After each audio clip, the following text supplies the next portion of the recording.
Hello dear all students and once again welcome to our own channel chemistry quiz, जिसके अंदर हम लोग देख रहे बच्चे आईसीसी के ग्रेड 10 के इंपॉर्टेंट चैप्टर।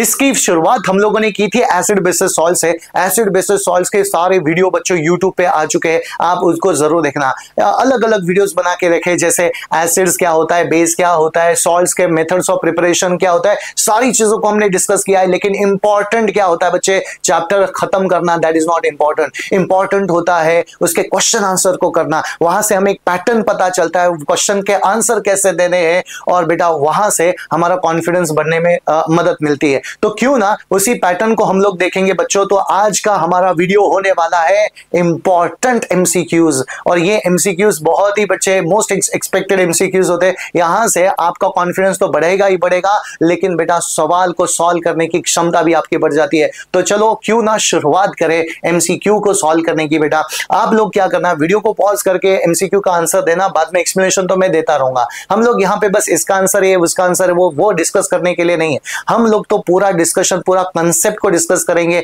और बेटा हम लोग इस तरह से आगे बढ़ते रहेंगे। तो चलिए बने रहे वीडियो के एंड तक। शुरुआत करते हैं। पहला MCQ goes to you students, and जरा देखते हैं क्या है। A blue litmus solution was first dipped into dilute hydrochloric acid.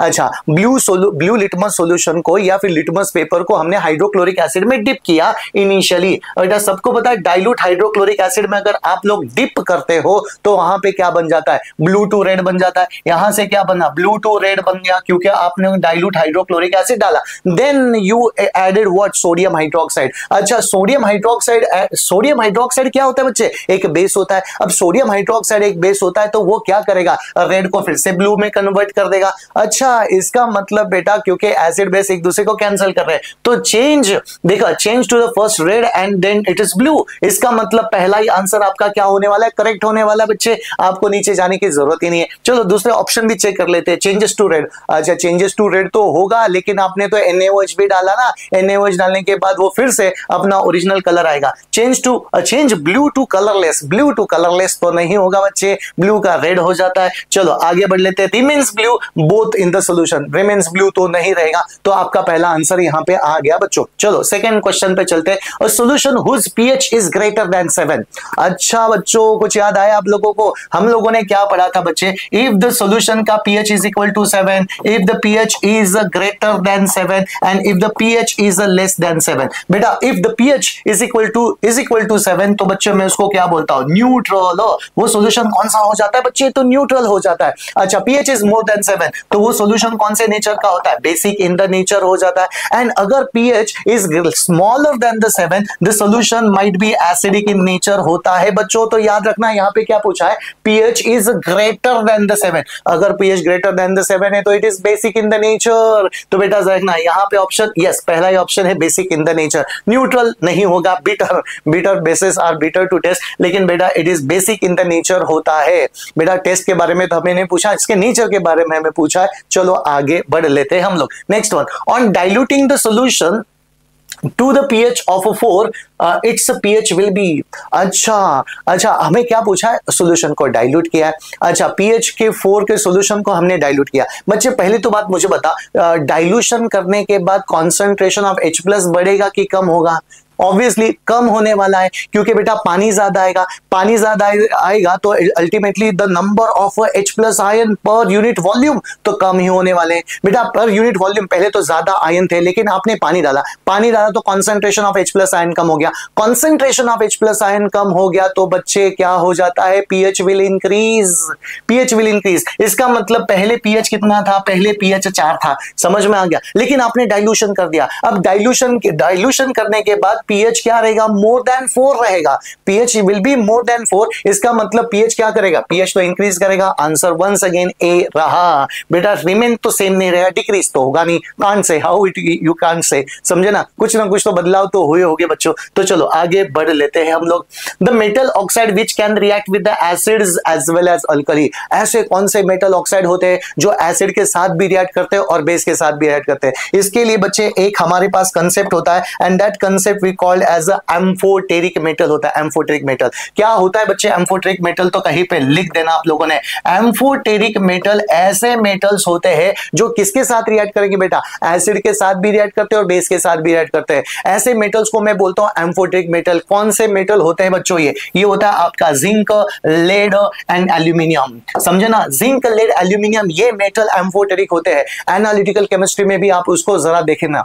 अच्छा, नॉट ओनली दैट, लेकिन उनके जो ऑक्साइड्स होते हैं, that is zinc oxide, lead oxide, aluminium oxide, और बच्चों उनके hydroxides are also amphoteric in the nature.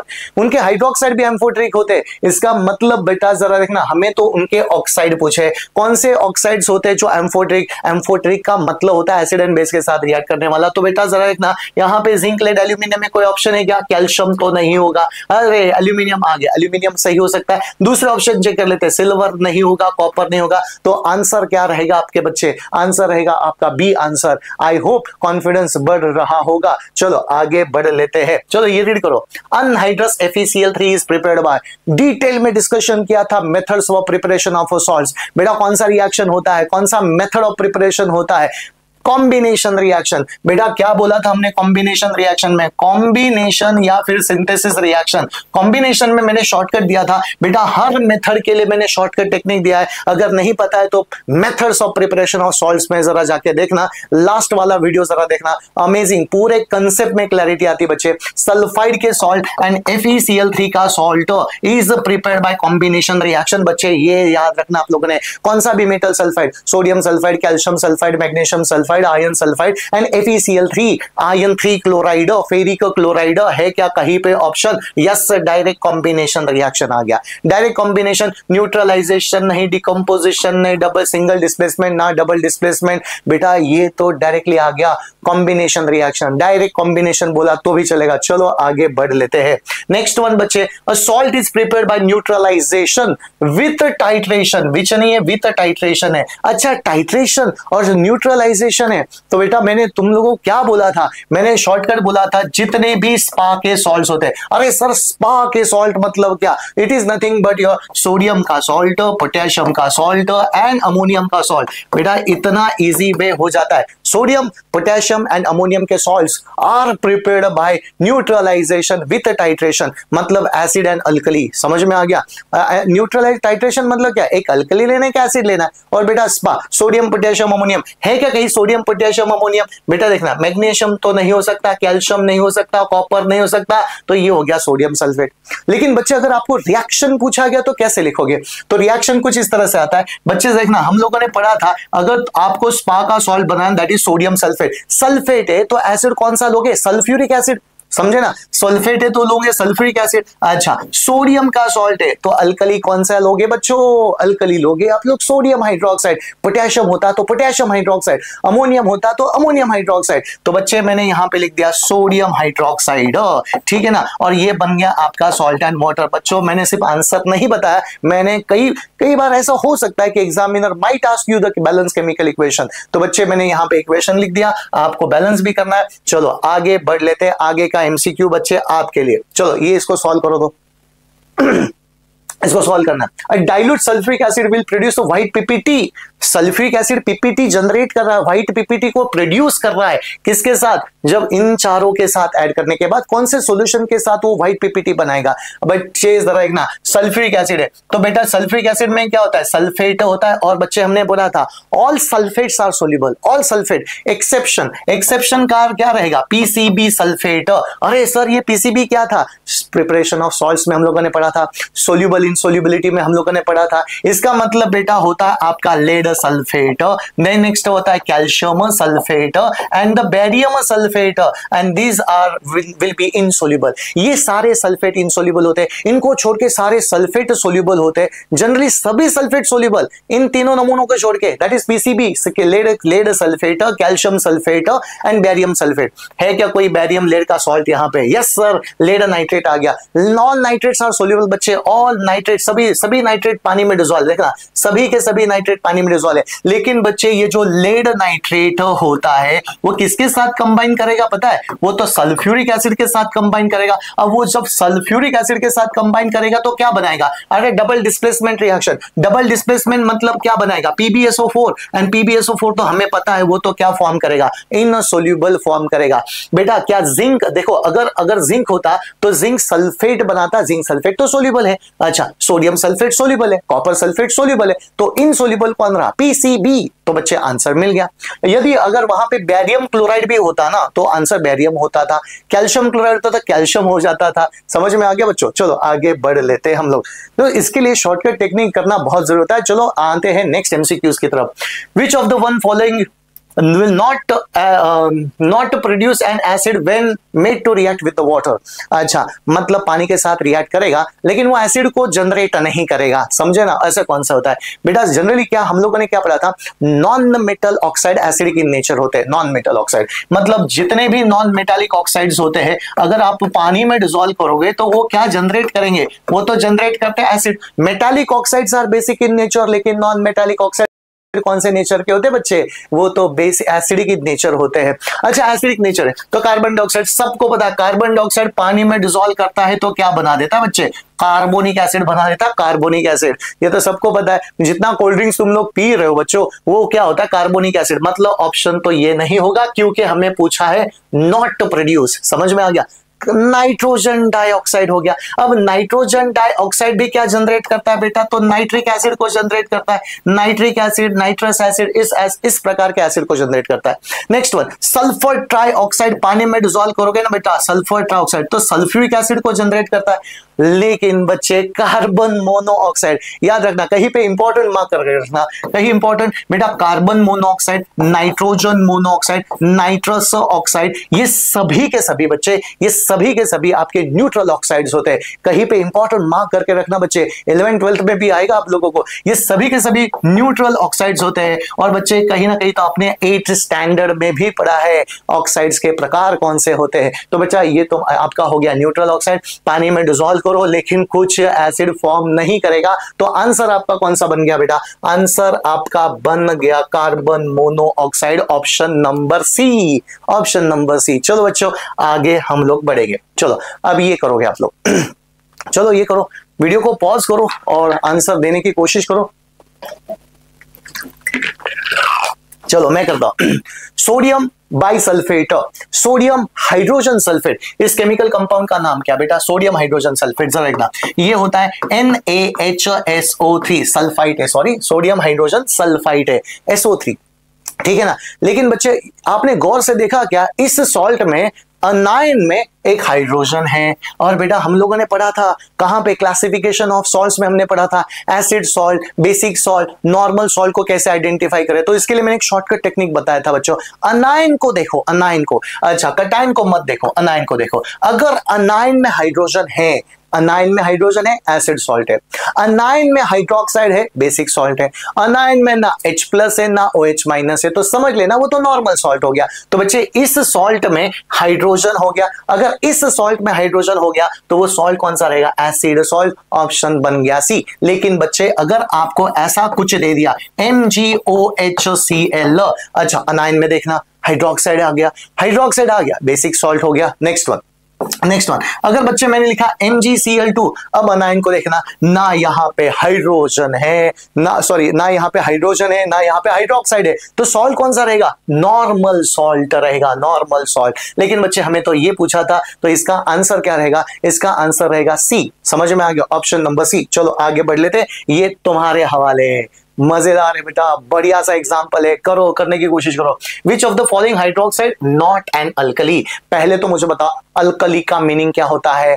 Alkali meaning होता है the base which is completely soluble in water, जो हाइड्रोक्साइड आयन को जनरेट करेगा। समझ में आ गया? Maximum number of hydroxide completely ionise करेगा पानी में, उसको बच्चों मैंने क्या बोला? अल्कली बोल दिया, अल्कली। समझ में आ गया? अब जरा देखते हैं, अमोनियम हाइड्रोक्साइड अल्कली होता है, वीक अल्कली होता है, सबको पता है, मतलब ऑप्शन डी नहीं रहेगा। अच्छा सोडियम हाइड्रोक्साइड नहीं रहेगा, सोडियम नाइट्रेट दिया है तो ये तो ऑप्शन नहीं रहेगा, ये भी ऑप्शन नहीं रहेगा। अब बेटा बारी आती है तुम्हारी calcium hydroxide.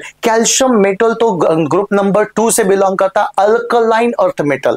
Alkaline earth metal मतलब ये भी अल्कली की कगार पे चला था। अल्कली अल्कली मेटल ही होता है, अल्कलाइन अर्थ मेटल होता है, मतलब वो भी अल्कली। कैल्शियम हाइड्रोक्साइड भी अल्कली होता है, ठीक है ना। लेकिन बच्चे कॉपर हाइड्रोक्साइड, ये ऑप्शन रहा, copper hydroxide is not an alkali, क्योंकि कॉपर हाइड्रोक्साइड पानी में डिसॉल्व होता ही नहीं है। ये तो व्हाइट, ये तो ब्लू कलर का पीपीटी फॉर्म कर लेता है बच्चे, ब्लू कलर का पीपीटी उसने फॉर्म कर दिया, और ये काहे का पानी में डिसॉल्व, पानी में डिसॉल्व होता नहीं है। अरे जो बेस पानी में डिसॉल्व होता है नहीं है, तो बच्चे मैं उसको क्या अल्कली बोल सकता हूं? क्या नहीं बोल सकता। तो ऑप्शन कौन सा रहा आपका? ऑप्शन रहा कॉपर हाइड्रोक्साइड, वो तो ब्लू कलर का पीपीटी है। चलो आगे बढ़ लेते हैं, आगे बढ़ लेते हैं। To increase the pH value of a neutral solution, मतलब बेटा जो सोल्यूशन है मेरे पास वो कौन सा है? न्यूट्रल है। समझ में आ गया? जरा देखना, ये एक सोल्यूशन है, उसका पीएच वैल्यू क्या है? पीएच वैल्यू 7 है, 7 है, इसका मतलब वो क्या हो गया? मेरे पास न्यूट्रल है। क्वेश्चन को कॉम्प्रीहेंड करो बच्चों, फील करो, क्वेश्चन को फील करो। अच्छा, we should add to increase the pH, मतलब अभी मुझे पीएच कहां से लेके जाना है? 7 से आगे लेके जाना है। अरे अगर 7 से आगे लेके जाना है तो उसके अंदर बेस डालो। समझ में आ गया? अल्कली डालो, बेस डालो इसके अंदर। तो बच्चे जरा ना, एंड डिक्रीज करना है, 7 से कम लेके जाना है तो एसिड को डालना पड़ेगा। समझ में आ गया? 7 से आगे वैसे भी बेस होता है, तो बच्चे हमें क्या ऐड करना पड़ेगा? Acid salt. ना बेटा ना, एसिड सॉल्ट तो नहीं करना पड़ेगा, सॉल्ट तो नहीं करना पड़ेगा। हमें क्या ऐड करना पड़ेगा? एंड अल्कली को ऐड करना पड़ेगा। अल्कली, सॉल्ट को मत ऐड करना बच्चे, अल्कली को ऐड करना पड़ेगा। अल्कली को ऐड कर दिया तो हाइड्रोक्साइड आयन जनरेट हो गए, और पीएच वैल्यू क्या रहेगा? मोर देन 7 रहेगा, more than 7। I hope you are understanding students. मजा आ रहा होगा आप लोगों को। चलो आगे का सवाल आपके लिए वंस अगेन। अच्छा रीड कर लेते हैं, मैं हट जाता हूं। अच्छा, when dilute sulphuric acid react with the ion sulphide the gas evolved. अच्छा, मैं हमेशा बच्चे और आगे भी बोलता रहूंगा, एक हमेशा टेक्निक याद रखना आप लोगों ने। कौन सा टेक्निक होता है जरा देखना उसको। कार्बोनेट सॉल्ट से कौन सा गैस निकलेगा? Carbon dioxide. अच्छा, सल्फाइड से, सल्फाइड से कौन सा गैस निकलता है? तो सल्फर डाइऑक्साइड। एंड सल्फाइड से कौन सा गैस निकलता है बच्चे? तो H2S गैस निकलता है, provided you need to react with acid.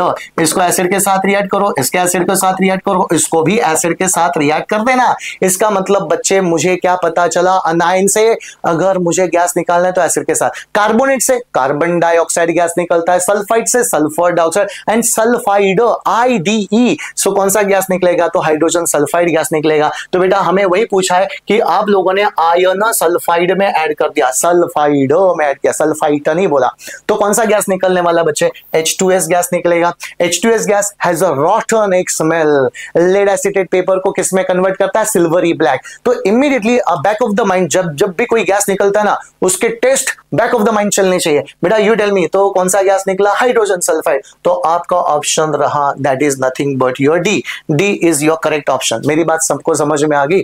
चलो आगे बढ़ते। सल्फर डाइऑक्साइड तो नहीं हो सकता। चलो बेटा आगे का एग्जांपल आपके लिए बढ़िया सा सवाल है बच्चे, मजा करोगे। चलो सॉल्व कर लेते हैं। आप वीडियो को पॉज करो और सॉल्व करने की कोशिश करना। कई बच्चे इसमें प्रॉब्लम खड़ा कर देते हैं। अब ब्लैक कलर सॉलिड है, समझे ना, ब्लैक कलर का सॉलिड है। चलो आगे बढ़ते हैं। हाँ okay, which on reaction with dilute sulphuric acid a blue colour solution form हो रहा है। ब्लू कलर का सॉल्यूशन मतलब बेटा अब ब्लैक कलर का सॉलिड है, सल्फ्यूरिक एसिड के साथ रिएक्ट करके उसने क्या फॉर्म कर दिया? तो ब्लू कलर का सॉल्यूशन फॉर्म कर दिया। वो ब्लैक कलर का सॉलिड कौन सा रहेगा? अच्छा बेटा अब मैं तुम्हें बताना चाहता हूं, कार्बन ब्लैक कलर का होता है, कॉपर 2 ऑक्साइड ब्लैक कलर का होता है, और manganese 4 oxide that is manganese dioxide that is also black in the colour. Lead dioxide this is yellow colour का होता है बच्चे, याद रखना। ये कौन से कलर का होता है? येलो कलर का होता है। अगर बच्चे ये येलो कलर का होता है तो ये ऑप्शन तो रहेगा नहीं, ये ऑप्शन तो रहेगा नहीं, समझे ना। ये होता है। नाउ द नेक्स्ट वन, ये तीनों में से कौन रहेगा? तीनों में से कौन? तो बच्चे अब मुझे बता, कार्बन है ना, कार्बन सल्फ्यूरिक एसिड के साथ रिएक्ट करता है लेकिन वो कार्बन डाइऑक्साइड को फॉर्म करता है। लेकिन बेटा ये कॉपर ऑक्साइड, ये सही ऑप्शन है आपका। क्यों कॉपर ऑक्साइड? जरा देखना, ये copper oxide which is black in the colour है, और ये कौन सा oxide? Basic in the nature होता है रे। अच्छा बेसिक इन द नेचर है, डाइल्यूट सल्फ्यूरिक एसिड के साथ रिएक्ट कर रहा है। बच्चे देखना यहाँ पे दिया, डाइल्यूट सल्फ्यूरिक एसिड के साथ रिएक्ट कर रहा है, कौन सा रिएक्शन होगा? Neutral. Neutralization, salt and water बनेगा, सॉल्ट एंड वाटर। तो सॉल्ट कौन सा बन रहा है बेटा, आपका फेवरेट कौन सा, अरे copper sulphate, copper sulphate and water. और बच्चे को पता है कि कॉपर सल्फेट का कलर क्या होता है, ब्लू कलर का। इसका मतलब कौन सा सोल्यूशन बना, ब्लू कलर का सोल्यूशन बना। तो आंसर क्या रहा आपका, आंसर रहा आपका कॉपर 2 ऑक्साइड। ठीक है ना बच्चे, ब्लैक कलर का होता है, याद रखना ब्लैक कलर का होता है कॉपर ऑक्साइड। चलो आगे बढ़ते हैं हम लोग, मजा आ गया। आगे का सवाल बच्चे तुम्हारे हवाले, विच of the following metals can displace the hydrogen from the aqueous solution of NaOH, acid नहीं दिया, NaOH दिया है। अच्छा, नीचे दिए हुए मेटल में से कौन NaOH के साथ रिएक्ट करता है। अब बेटा NaOH क्या होता है, एक अल्कली होता है। अच्छा, अब देखो जनरली मेटल्स एसिड के साथ रिएक्ट करते हैं, मेटल कभी बेस के साथ रिएक्ट नहीं करते, लेकिन कुछ मेटल बेस के साथ रिएक्ट करते हैं। मैंने उनको क्या बोला, अभी तो पिछले स्लाइड में हमने कहा था एम्फोटेरिक मेटल के बारे में बात की थी, एम्फोटेरिक मेटल। तो एम्फोटेरिक का मतलब क्या होता है बच्चों, एम्फोटेरिक का मतलब होता है ऐसे मेटल जो एसिड के साथ रिएक्ट करेंगे लेकिन बेस के भी साथ रिएक्ट करेंगे, ऐसे मेटल को एम्फोटेरिक बोला। वो मेटल कौन से थे, जिंक, लेड, एल्यूमिनियम। और बेटा हमें पूछा है कि ये सोडियम हाइड्रोक्साइड के साथ कौन रिएक्ट करेगा, तो it might be zinc, lead, aluminium में कोई होगा, है क्या, नहीं। कॉपर तो एम्फोटेरिक नहीं है, मर्क्यूरी एम्फोटेरिक नहीं है, सिल्वर एम्फोटेरिक नहीं है। तो आंसर रहा आपका एल्यूमिनियम, डी वाला ऑप्शन आपका सही रहा बच्चों। ठीक है ना, चलो आगे बढ़ लेते हैं। आई थिंक आपका कॉन्फिडेंस बढ़ रहा होगा, ये बच्चों आपको सॉल्व करना है। We give which of the following give the correct increasing order of acid strength. चलो सॉल्व कर लेते हैं। एसिड स्ट्रेंथ का इंक्रीजिंग ऑर्डर कौन सा एसिड दिया, हाइड्रोक्लोरिक एसिड दिया, एसिटिक एसिड दिया, और बच्चे हमें दिया है पानी। सबको पता है हाइड्रोक्लोरिक एसिड है, वो तो सबको पता है कितना स्ट्रॉन्ग एसिड होता है। पानी में क्या करता है, कंप्लीटली आयनाइज करेगा, पानी में कंप्लीटली आयनाइज करता है, maximum number of hydronium ion देता है, H+ आयन देता है, मतलब वो स्ट्रॉन्ग ही रहने वाला है। एसिटिक एसिड सबको पता है वीक है, समझ में आ गया। ये होता है एसिटिक एसिड का फॉर्मूला बच्चे, ये होता है एसिटिक एसिड, ठीक है ना। और ये हो गया वाटर, वाटर तो लीस्ट एसिडिक होता है, समझ में आ गया। इसका मतलब क्या हो गया बच्चे, देखना ये आपका करेक्ट ऑर्डर बनेगा हाइड्रोक्लोरिक एसिड। है क्या कहीं ऐसा ऑप्शन, जरा देखो तो, hydrochloric acid, acetic acid then water, पहला ही ऑप्शन है, पहला ही ऑप्शन है आपका। बाकी के सारे ऑप्शन गलत है, बाकी के सारे ऑप्शन गलत है बेटा, चेक कर लेना आप लोगों ने। पहला ऑप्शन करेक्ट आ गया, मजा आ गया। चलो आगे बढ़ लेते हैं हम लोग। Identify the metallic oxide which is amphoteric. अरे तीसरी बार आ गया एम्फोटेरिक वाला सवाल। एम्फोटेरिक फिर से जिंक, लेड, एल्यूमिनियम, समझ में आ गया। अच्छा कौन सा बच्चे, जिंक, लेड, एल्यूमिनियम। अच्छा जिंक, लेड, एल्यूमिनियम में कोई ऑप्शन है क्या यहाँ पे, जरा बताओ तो। यस, पहला ही ऑप्शन आपको मिल गया, दैट इज जिंक ऑक्साइड। ये नहीं होगा, ये नहीं होगा, ये नहीं होगा, क्योंकि वो एसिड के साथ रिएक्ट करेंगे लेकिन वो बेस के साथ रिएक्ट नहीं करेंगे। ये तीनों एसिड के साथ जरूर रिएक्ट करेंगे लेकिन बेस के साथ नहीं, जबकि ये एसिड के साथ भी रिएक्ट करेगा और बेस के साथ भी रिएक्ट करेगा। इसीलिए तो बच्चे उसको मैंने क्या बोला, इसीलिए उसको बोला एम्फोटेरिक इन नेचर, समझे ना। चलो आगे बढ़ लेते हैं हम लोग। अब पर्टिकुलर सॉल्यूशन है, पता नहीं कौन सा सॉल्यूशन है, आई थिंक आप लोग जरा रीड करो, नहीं तो मैं हमेशा बीच में आ रहा हूं तुम्हारे। चलो, a particular solution contain molecule and the ion in the solution, so it is. इसका मतलब मॉलिक्यूल भी है और आयन भी है। बेटा यू टेल मी, अगर सॉल्यूशन में बस आयंस ही आयंस रहेंगे तो बेस्ट इलेक्ट्रोलाइट हो जाता है, बेस्ट इलेक्ट्रोलाइट, स्ट्रॉन्ग इलेक्ट्रोलाइट। लेकिन सॉल्यूशन में आयंस भी मॉलिक्यूल्स भी, इसका मतलब वो वीक हो जाता है, वीक इलेक्ट्रोलाइट। तो चलो जरा देख लेते हैं यहाँ पे। अगर बच्चों आप लोगों ने देखा तो वीक, चाहे वो वीक एसिड हो या वीक बेस हो, तो बेटा ये आपका क्या रहेगा, आयंस एंड मॉलिक्यूल्स वीक रहेगा, वीक, समझ में आ गया। अच्छा चलो ऑप्शन को जरा चेक करते हैं। स्ट्रॉन्ग तो नहीं हो सकता, strong acid, strong base and salt solution नहीं हो सकता, क्यों नहीं हो सकता बच्चे। अब जरा इसके सवाल को कर लेते हैं। हाँ अच्छा, अगर बच्चे मैंने लिया सॉल्ट, कौन सा भी सॉल्ट लिया, पानी में डिसॉल्व कर दिया, पानी में डिसॉल्व कर दिया, तो यहाँ पे क्या बन गया, कंप्लीटली कटायंस अनायंस, एक भी मॉलिक्यूल नहीं बचा, सारे के सारे कटायंस अनायंस में कन्वर्ट हो गए। बेटा इसको मैंने बोला कंप्लीट डिसोसिएट हो गया, पानी में कंप्लीट डिसोसिएट हो गया। अच्छा अगर बच्चे मैंने लिया HCl लिया, HCl पानी में डाल दिया, H+Cl-, एक भी मॉलिक्यूल बचा नहीं, एक भी मॉलिक्यूल नहीं, सारे के सारे आयंस में कन्वर्ट हो गए, मतलब सभी आयंस ही बन रहे, एक भी मॉलिक्यूल नहीं रह रहा, समझे ना। अगर बच्चों मैंने स्ट्रॉन्ग बेस को ले लिया, that is nothing but your NaOH को ले लिया, अब ये भी क्या करेगा, कंप्लीट आयंस फॉर्म करेगा, सारे के सारे कटायन अनायन, कटायन अनायन। लेकिन बेटा अगर मैंने वीक एसिड लिया, कार्बोनिक एसिड, एसिटिक एसिड लिया, तो बेटा 100 में से 90% मॉलिक्यूल तो आयोनाइज नहीं करेंगे, मतलब उसमें मॉलिक्यूल्स भी रहेंगे, उसमें आयंस रहेंगे लेकिन कम आयन रहेंगे, कम आयन रहा तो वो एक वीक इलेक्ट्रोलाइट हो जाता है क्योंकि फ्री आयंस कम हो जाते हैं। नेक्स्ट तुम्हारे सामने बच्चे बहुत ही बढ़िया सा सवाल है, क्या इसको तुम लोग करोगे? लिखो। हाँ, select the acid which contain 4 hydrogen atom in it. 4 hydrogen atom होते हैं बेटा। एक कंसेप्ट होता है बेसिसिटी अलग होता है, लेकिन यहां पे हमें बेसिसिटी नहीं पूछा गया, हमें पूछा गया है 4 हाइड्रोजन किसमें होते हैं। पहले तो मैं सबके फॉर्मूला लिखना चाहता हूं बच्चे, सबके formula, that is CH3COOH acidic acid. Formic acid का फॉर्मूला होता है COOH HCOH। Then nitric acid का फॉर्मूला होता है बच्चे HNO3, ठीक है ना। एंड सल्फ्यूरिक एसिड का फॉर्मूला होता है H2SO4। ये चारों एसिड के फॉर्मूले मैंने आपके सामने लिख दिया।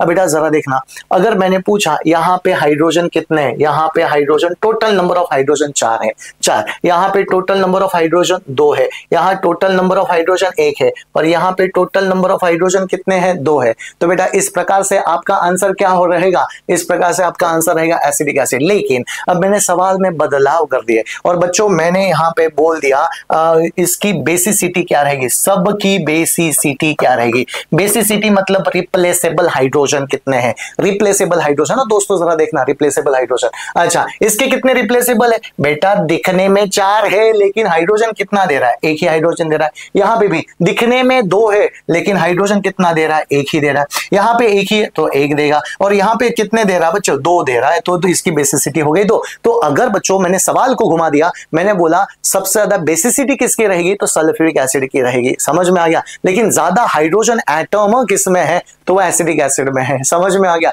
बेसिसिटी अलग कंसेप्ट होता है बच्चे, क्लासिफिकेशन ऑफ एसिड में जरा देख लेना आप लोगों ने, ठीक है ना। चलो आगे बढ़ लेते हैं। The hydroxide of this metal soluble in sodium hydroxide. फिर से वही सवाल, सोडियम हाइड्रोक्साइड में कौन डिसॉल्व होता है? सोडियम हाइड्रोक्साइड एक अल्कली होता है, अल्कली के साथ कौन से मेटल हाइड्रोक्साइड होते हैं? एम्फोटेरिक। एम्फोटेरिक में कौन आता है बच्चे? तो आता है जिंक, लेड, एल्यूमिनियम। है क्या कोई इसमें से? Zinc, lead, aluminium. तो कॉपर तो हो नहीं सकता, मैग्नीशियम नहीं हो सकता, सिल्वर नहीं हो सकता। आंसर आ गया बच्चे आपका लेड, आंसर आ गया, लेड आंसर आ गया। सही है, सही जवाब। चलो आगे बढ़ लेते हैं। आगे क्वेश्चन आपके लिए बच्चों, ठीक है ना। आगे क्वेश्चन आपके लिए, When hydrogen react with the non-metal, especially halogen, जब हाइड्रोजन हैलोजन के साथ रिएक्ट करेगा, ठीक है ना, the formation of that compound takes place. Hydrogen halogen का क्या संबंध होता है बच्चे, जरा देखना। अगर बच्चे मैंने लिखा यहाँ पे फ्लोरीन, क्लोरीन, ब्रोमीन, आयोडीन, इस तरह से, ठीक है ना। अब मैंने सारे हैलोजन को हाइड्रोजन चिपकाऊंगा, हाइड्रोजन की वैलेंसी 1 है, इनकी वैलेंसी -1 है, तो बेटा मैंने सारे हाइड्रोजन को चिपका दिया, तो कौन से कंपाउंड बन रहे? HCl, hydrogen chloride, hydrogen fluoride, hydrogen bromide, hydrogen iodide, ये सारे एसिड है, सारे एसिड इन नेचर है। इसका मतलब बच्चे हमें डायरेक्टली आंसर मिल गया, and they are going to form a compound called as acid. वो कौन से कंपाउंड फॉर्म करेंगे? तो एसिड को फॉर्म करेंगे बच्चों। चलो नेक्स्ट वाला सवाल आपके लिए, the category of a compound which liberate ammonia from the ammonium salt। बहुत ही बढ़िया सा सवाल। Ammonium salt say excuse me, ammonium salt से अमोनिया कौन सा, मतलब अमोनियम सॉल्ट से अमोनिया जनरेट होता है, लेकिन कौन सा केमिकल कंपाउंड? तो बच्चे फिर से वही बातें मैं दोहराना चाहता हूं, एक बार जरा देखना। बहुत ही बढ़िया सा क्वेश्चन है, और ये कंसेप्ट को हम लोगों ने पढ़ा था बेसिस की केमिकल प्रॉपर्टीज में पढ़ा था। तो बच्चे जरा देखना, यहाँ पे हमेशा एक चीज को याद रखना, कार्बोनेट से कौन सा गैस निकलता है? Carbon dioxide.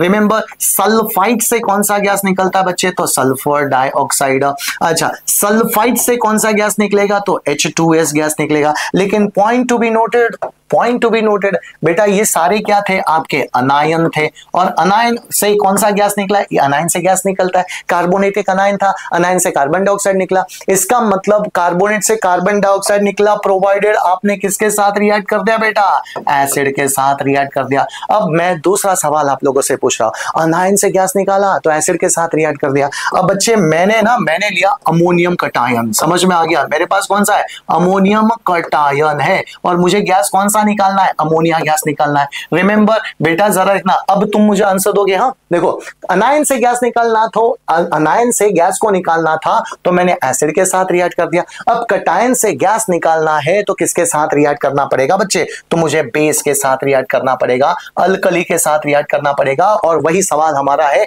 अमोनियम से आपको क्या निकालना है? अमोनिया निकालना है। अमोनियम सॉल्ट से आपको लिबरेट करना है अमोनिया। तो कंपाउंड का नेचर कैसे होना चाहिए बच्चे?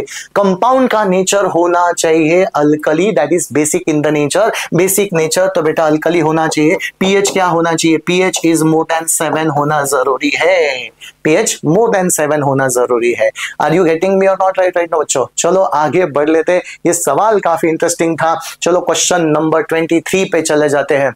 Aqueous solution of copper sulfate react with the aqueous solution of sodium hydroxide, क्या? अमोनियम हाइड्रोक्साइड दिया। अच्छा, अमोनियम हाइड्रोक्साइड सॉल्यूशन गिव्स कौन सा? पीपीटी। ये तो हमने ग्रेड 7th 8th 9th में पढ़ा है बच्चों। मुझे बताओ, यहाँ पे कॉपर सल्फेट का सॉल्यूशन है, समझे ना? और किसके साथ रिएक्ट कर दिया? अमोनियम हाइड्रोक्साइड के साथ। कौन सा रिएक्शन हो रहा है? Double displacement reaction. इसका मतलब ये कॉपर हाइड्रोक्साइड के साथ कंबाइन करके क्या बनाएगा? Copper hydroxide. और सबको पता है कॉपर हाइड्रोक्साइड कौन से कलर का पीपीटी होता है? तो पेल ब्लू कलर का पीपीटी है। क्या कोई option? Pale blue PPT. Copper का सॉल्ट, कॉपर नाइट्रेट हो या फिर कॉपर सल्फेट हो, सोडियम हाइड्रोक्साइड के साथ, अमोनियम हाइड्रोक्साइड के साथ कंबाइन करो बेटा, कॉपर हाइड्रोक्साइड बनेगा। And it is always pale blue PPT ही बनाएगा, हमेशा पेल ब्लू पीपीटी। चलो आगे बढ़ लेते हैं, acid present in the sting of बीज इज, अच्छा स्पेशली हनी बीज की बात कर रहे हैं हम लोग। तो हनी बी के अंदर कौन सा एसिड होता है? तो फॉर्मिक एसिड होता है बेटा। ये ज्यादा मतलब लर्न करने वाली, एकदम रटने वाली बात होती है कि फॉर्मिक एसिड होता है, ये तो सबको पता है। फॉर्मिक एसिड को ही मिथानोइक एसिड बोला गया। मिथानोइक एसिड, समझे ना? आईयूपीएससी नोमेनक्लेचर में हम लोग जरूर देखेंगे उसको, मिथानोइक एसिड। चलो आगे बढ़ ले रहे। Hydrogen chloride can be obtain, अच्छा क्या बोला? Hydrogen chloride can be obtain adding concentrated sulphuric acid to. अब बेटा कॉमन सेंस है, मुझे ना HCl चाहिए, राइट ना? मुझे HCl चाहिए। अब हाइड्रोजन क्लोराइड चाहिए, मुझे हाइड्रोजन क्लोराइड चाहिए। और कौन सा केमिकल कंपाउंड मुझे लेना पड़ेगा? तो ऑब्वियसली मुझे सोडियम क्लोराइड लेना पड़ेगा, या फिर कोई कौन सा भी क्लोराइड का सॉल्ट हो। समझ में आ गया? मुझे सल्फ्यूरिक एसिड को ऐड करना है बच्चे। मुझे जरा बता, सल्फ्यूरिक एसिड को ऐड करना है, ऐसा कौन सा कंपाउंड लूंगा जो जिससे मुझे HCl मिले? क्लोराइड का ही कंपाउंड होना चाहिए। तो बेटा सल्फेट थोड़ी क्लोराइड देने वाला, ये तो ऑप्शन गलत। नाइट्रेट नहीं देने वाला, कार्बोनेट नहीं देने वाला। तो ऑप्शन आपका सोडियम क्लोराइड या फिर पोटेशियम क्लोराइड रहा, तो वो भी हो सकता था। चलो आगे बढ़ लेते हैं, फालतू सवाल था। Aqueous solution turns a red litmus solution to blue. अच्छा, रेड को ब्लू में कन्वर्ट कर रहा है। अगर रेड को ब्लू में कन्वर्ट कर रहा है तो दिस माइट बी कौन सा नेचर का रहेगा? This might be basic in the nature रहेगा बच्चे, क्योंकि उसने रेड को ब्लू में कन्वर्ट कर दिया। Now the next one, excess of which of the following solution would reverse the change। अच्छा, रिवर्स चेंज को रिवर्स करना है, मतलब आपने क्या डाला बच्चे? रेड सोल्यूशन को डाल दिया, रेड का ब्लू कन्वर्ट हो गया। सुनो ना, रेड का हो गया ब्लू में कन्वर्ट, समझ में आ गया? रेड का ब्लू में कन्वर्ट हो गया। अब आपको चेंज को रिवर्स करना है। अब चेंज को रिवर्स करना है मतलब ब्लू से रेड करना है, तो हमें कौन सा रिवर्स चेंज करने के लिए क्या डालना पड़ेगा? तो उल्टा ही डालना पड़ेगा, मतलब अपोजिट डालना पड़ेगा। बेटा मुझे बता, यहां से यहां पे जाने के लिए आपने क्या डाला? बेस को डाला। अब उल्टा जाना है तो किसको डालना पड़ेगा? एसिड को डालना पड़ेगा बच्चे। तो मुझे बता, यहां पे लाइम नहीं डाल सकते, क्योंकि लाइम का मतलब होता है बच्चे calcium oxide which is alkaline nature, तुम लोग नहीं डालोगे। अरे बेस में और ज्यादा अल्कली डालोगे तो इट इज मोर बेसिक हो जा, चेंज रिवर्स नहीं होगा, चेंज तो फॉरवर्ड चला जाएगा। समझ में आ गया? Next one, baking powder. Baking powder बच्चे NaHCO3 होता है and that is also basic in nature होता है, तो वो भी नहीं डालोगे आप लोग, ठीक है ना? अच्छा next one, hydrochloric acid ammonium hydroxide. Ammonium hydroxide भी नहीं, क्योंकि it is already basic in the nature. Base में बेस डालोगे तो चेंज तो रिवर्स नहीं होगा, चेंज तो आगे ही चला जाएगा। अच्छा, तो हमें क्या डालना पड़ेगा बच्चे? एसिड को डालना पड़ेगा, क्योंकि हमें उल्टा करना है बेटा, उल्टा करना है तो एसिड उसके अपोजिट तुम्हें डालना पड़ेगा। चलो बच्चों आगे हम लोग बढ़ लेते हैं। Ammonium salts heating with alkali produces, अभी तो हम लोगों ने पढ़ा, अभी 2 मिनट हम लोगों ने पढ़ा क्या? रे जरा देखना, अमोनियम सॉल्ट है बेटा, अमोनियम सॉल्ट है, गैस कौन सा निकालना है? अमोनिया गैस निकालना है बच्चे। अमोनियम सॉल्ट से अमोनिया गैस निकालना है तो किसके साथ रिएक्ट करो, किसके साथ रिएक्ट करोगे, तो अल्कली के साथ रिएक्ट करना पड़ेगा, या फिर बच्चे मैंने अभी बोला था बेस के साथ रिएक्ट करो। इसका मतलब अमोनियम के सॉल्ट अगर अल्कली के साथ रिएक्ट कर दिया तो अरे गैस कौन सा रिलीज होने वाला है बच्चे, तो अमोनिया गैस रिलीज होने वाला है। क्या कहीं ऑप्शन, कार्बन नहीं होगा, हाइड्रोजन नहीं रहेगा, नाइट्रोजन नहीं रहेगा, तो आंसर रहेगा आपका अमोनिया गैस। ठीक है ना, चलो आगे बढ़ लेते हैं। थोड़े से स्लाइड रहेगा बच्चों, ज्यादा नहीं, 30 हमें एमसीक्यू करने हैं। आज का टारगेट हमारा वही है, 30 एमसीक्यू को सॉल्व करने का 30 मिनट के अंदर। ठीक है ना।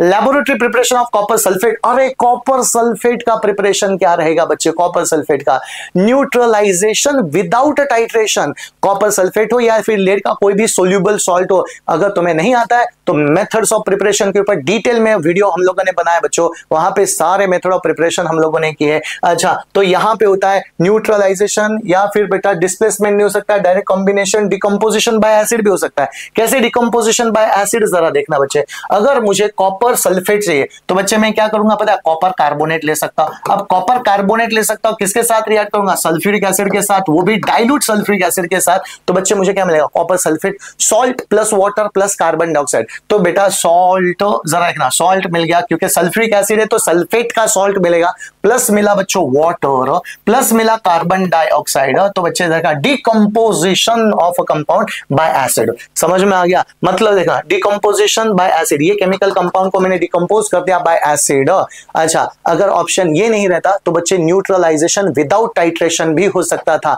न्यूट्रलाइजेशन विदाउट टाइट्रेशन में हम लोग क्या करते हैं, कॉपर ऑक्साइड लेते हैं, बेस लेते हैं एंड वो इनसोल्यूबल बेस लेते हैं। तो वंस अगेन ये भी एक तरीका होता है, लेकिन ऐसा कोई ऑप्शन यहाँ पे दिया नहीं है, न्यूट्रलाइजेशन का जिक्र भी नहीं उन्होंने किया, तो बच्चे ये ऑप्शन तो नहीं है। समझ में आ गया, नहीं है तो बेटा दूसरा ऑप्शन है डिकम्पोजिशन, लेकिन ये डिस्प्लेसमेंट नहीं होगा, नहीं बिल्कुल नहीं। डिस्प्लेसमेंट तो अबव हाइड्रोजन के होते हैं, डायरेक्ट कॉम्बिनेशन सिंथेसिस एक ही प्रकार होता है, इससे नहीं बनाते हम लोग। चलो बेटो आगे बढ़ लेते हैं। द एक्वस सोल्यूशन पढ़ो तो जरा देखो, aqueous solution of the following compound which contain both ions and molecules, मतलब आयंस भी है और मॉलिक्यूल्स। बच्चे अब मुझे बता, आयंस रहे तो वो स्ट्रॉन्ग रहेगा, स्ट्रॉन्ग एसिड स्ट्रॉन्ग बेस रहा, ओनली आयंस रहे तो। आयंस एंड मॉलिक्यूल्स रहे मतलब वो क्या रहेगा, वीक एसिड, वीक बेस भी हो सकता है, वीक एसिड या फिर वीक बेस। अच्छा, अब मुझे बता, ये सल्फ्यूरिक एसिड तो बच्चे ये तो आपका स्ट्रॉन्ग हो गया, समझ में आ गया, ये तो स्ट्रॉन्ग हो गया, लेकिन हमें क्या पूछा, आयंस भी है और मॉलिक्यूल्स भी है, ये तो स्ट्रॉन्ग हो गया बच्चे, ये तो नहीं हो सकता। नाइट्रिक एसिड भी क्या हो गया, स्ट्रॉन्ग एसिड हो गया, nitric acid strong. Hydrochloric acid भी क्या हो गया, स्ट्रॉन्ग हो गया। इसका मतलब जब वो पानी में डिसॉल्व करेंगे तो आयंस ही आयन जनरेट करेंगे, देयर इज नो मॉलिक्यूल्स। लेकिन दोस्तों अगर मैंने पूछा एसिडिक एसिड, ये सही आंसर है आपका, क्योंकि वो वीक एसिड होता है। हम वीक एसिड पानी में पार्शियली आयोनाइज करता है, मतलब ज्यादा आयंस प्रोड्यूस नहीं करता, मॉलिक्यूल से जनरेट कर, मॉलिक्यूल ज्यादा होते कम आयंस होते, तो बच्चे इस तरह से, ठीक है ना। चलो आगे बढ़ लेते हैं हम लोग। आगे के क्वेश्चन क्या है, बहुत ही अमेजिंग क्वेश्चन है। Few drops of concentrated acid accidentally spill over the hand of the student, what should be done। मतलब एसिड अगर आपके स्किन के ऊपर, हाथ पे गिर गया एसिड, तो ज्यादा डरने की बात नहीं बच्चे क्या करना पड़ेगा, 4 ऑप्शन आपके पास है। Neutralise acid with the strong alkali, बिल्कुल ये बिल्कुल नहीं करना, क्योंकि स्ट्रॉन्ग अल्कली भी करोसिव होता है, स्किन के साथ वो करोजन कर लेता है, मतलब स्किन के साथ रिएक्ट कर लेता है बेटा, वो हमें करना नहीं। स्किन के साथ रिएक्शन होता है तो स्ट्रॉन्ग अल्कली के साथ नहीं करना, जबकि न्यूट्रलाइजेशन होगा लेकिन स्ट्रॉन्ग अल्कली लेना नहीं है। Next one, wash hand immediately with the plenty of water and apply the paste of sodium hydrogen carbonate। बहुत ही सही है, बहुत ही सही है, क्योंकि बेटा पहले तो आपने क्या करना है, पहला हाथ रनिंग वाटर के अंदर रखना है, मतलब उसको धोने दो, उसको डाइल्यूट होने दो, और बाद में आप क्या करो, सोडियम बाइकार्बोनेट, मतलब बेकिंग सोडा घर में रहेगा, केमिस्ट्री लैब में होता है, उसका सोल्यूशन लगा दो या फिर उसका पाउडर उसके ऊपर रब करो, क्योंकि वो it is basic in the nature, और बेस क्या करता है, न्यूट्रलाइज करता है एसिड को, ये सही होता है। चलो other option, after washing plenty of water solution sodium hydroxide, बिल्कुल नहीं, सोडियम हाइड्रोक्साइड तो गलती से भी लेना नहीं, सोडियम हाइड्रोक्साइड तो डेंजरस होता है, यहाँ पे बच्चे मैंने बोला। Wash hand with the saline water, saline water से कुछ नहीं होने वाला, हमें तो न्यूट्रलाइजेशन, उसके इफेक्ट को हमें क्या करना है बच्चे, कम करना है, ठीक है ना। चलो आगे बढ़ लेते हैं। नेक्स्ट वन, ये लास्ट वाला सवाल बच्चे आपके लिए, विच of the following does not give H+ ion in the aqueous solution. बेटा जो H+ आयन नहीं देगा वो तो एसिड ही नहीं होगा ना, एंड जो H+ आयन देता है वही तो एसिड होता है। According to the Arrhenius theory, जब एसिड को पानी में डिसॉल्व करो तो क्या जनरेट करेगा बच्चे, H प्लस आयन को जनरेट करना चाहिए, वही एसिड होता है। अच्छा मुझे बता, carbonic acid, yes sir acid है, क्योंकि वो भले वो वीक एसिड है लेकिन एसिड है, ठीक है ना। CH3COH वो भी एसिड है, मतलब एसिडिक एसिड एसिड होता है। H3PO4 मतलब वो फॉस्फोरिक एसिड होता है। लास्ट वाला ऑप्शन बेटा इथेनॉल, वो एसिड नहीं है। तो करेक्ट ऑप्शन आपका कौन सा रहेगा बेटा? द करेक्ट ऑप्शन आपका रहेगा ये ऑप्शन गलत, ये ऑप्शन गलत, ये ऑप्शन गलत। क्योंकि बेटा अब जरा देखना तुम लोगों ने, अच्छा मैंने लिया इथेनॉल। इथेनॉल क्या पानी में डिसॉल्व होता है क्या बच्चे? यस, इथेनॉल पानी में डिसॉल्व होता है, लेकिन वो H प्लस आयन को जनरेट नहीं करेगा। जो H प्लस आयन को जनरेट नहीं करेगा तो क्या उसको मैं एसिड बोल सकता हूं बच्चे? नहीं बोलूंगा। इथेनॉल हो गया, ग्लूकोज हो गया बेटा C6H12O6, या फिर शुगर लेना C12H22O11, इन सभी पानी में डिसॉल्व होते हैं लेकिन कोई H प्लस आयन जनरेट नहीं करता। मतलब हाइड्रोजन होना that is not a confirmatory कि वहां पे H प्लस आयन जनरेट ही होने वाला है बच्चे, तो हाइड्रोजन आयन यहाँ पे जनरेट नहीं होता, that is why they are not acid in nature. चलो बच्चों, इस तरह से हमने लगभग 30 MCQ, 30 इंपॉर्टेंट MCQ को डिस्कस कर दिया बच्चे, और यहां से आपका कॉन्फिडेंस तो 100% बहुत ही क्लियर हो चुका होगा, बढ़ चुका होगा कॉन्फिडेंस, और कंसेप्ट में भी क्लैरिटी आ चुकी होगी। नाउ लेट्स सी, हम लोग नेक्स्ट वीडियो में मिलने वाले हैं बच्चों, और नेक्स्ट इंपॉर्टेंट वीडियो में इंपॉर्टेंट क्वेश्चन आंसर को डिस्कस करेंगे। तब तक के लिए थैंक यू वेरी मच आप सभी लोगों के लिए, क्योंकि आपने वीडियो को देखा और सोचा समझा। Thank you very much, bye.